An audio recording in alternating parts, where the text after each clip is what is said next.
যদি পারো ওটা একটু পার্সেল করে পাঠিয়ে দিও আমার কাছে। আমি চাই না আমার কোনো কিছু ওই বাসায় পড়ে থাকুক। রাখছি।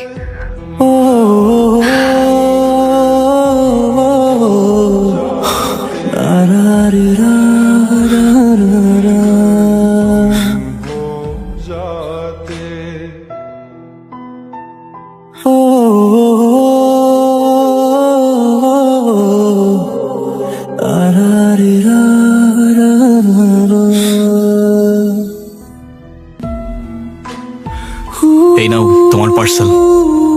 তোমার অনেক যত্নের, তাই আমি দিতে চলে আসলাম।